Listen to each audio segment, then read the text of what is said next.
ఆలయాల అభివృద్ధికి దాత సహకారం అభినందనీయమని మాజీ మంత్రి తలసాని శ్రీనివాస్ యాదవ్ అన్నారు. అమీర్పేటలో పర్యటించిన ఆయన కనకదుర్గమ్మను దర్శించుకున్నారు. అమ్మవారికి ప్రత్యేక పూజలు చేశారు.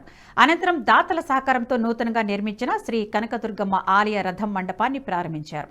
రథం నిర్మాణానికి దాతలు ముందుకు రావడం సంతోషకరమైన విషయమన్నారు.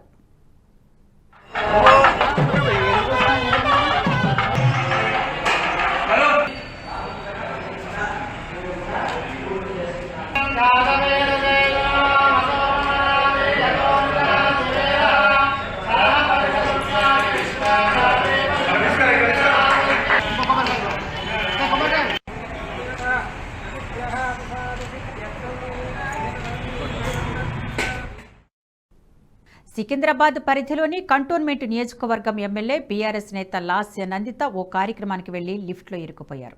లాస్య నందిత బోయినపల్లిలో ఓ ప్రైవేట్ కార్యక్రమానికి హాజరయ్యారు. ఈ సందర్భంగా ఆమె లిఫ్ట్ ఎక్కారు. అయితే ఆ లిఫ్ట్ ఓవర్లోడ్ కారణంగా ఒక్కసారిగా కిందికి పడిపోయింది. ఎమ్మెల్యే లాస్య నందిత లిఫ్ట్లో చిక్కుకుపోవడంతో అక్కడున్న వారు ఒక్కసారిగా భయభ్రాంతులకు గురయ్యారు.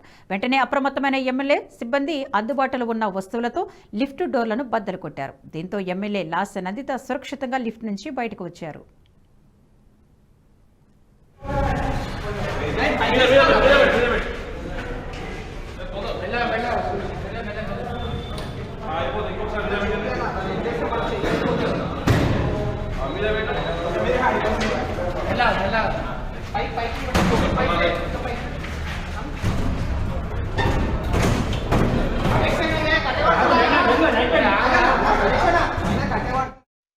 సార్వత్రిక ఎన్నికలు సమీపిస్తున్న తరుణంలో కాంగ్రెస్ పార్టీ హైకమాండ్ రాష్ట్రాలు, కేంద్రపాలిత ప్రాంతాలకు కొత్త ఇన్ఛార్జీలను నియమించింది.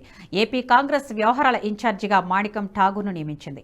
మాణికం ఠాగూర్కు అండమాన్ అండ్ నికోబార్ దీవుల కాంగ్రెస్ వ్యవహారాల పర్యవేక్షణ బాధ్యతలు కూడా అప్పగించింది. ఇక దీపాదాస్ మున్షిని తెలంగాణ కాంగ్రెస్ వ్యవహారాల ఇన్ఛార్జిగా నియమించారు. ఇప్పటివరకు తెలంగాణ కాంగ్రెస్ వ్యవహారాల ఇన్ఛార్జిగా మాణిక్రావు ఠాక్రే వ్యవహరించారు.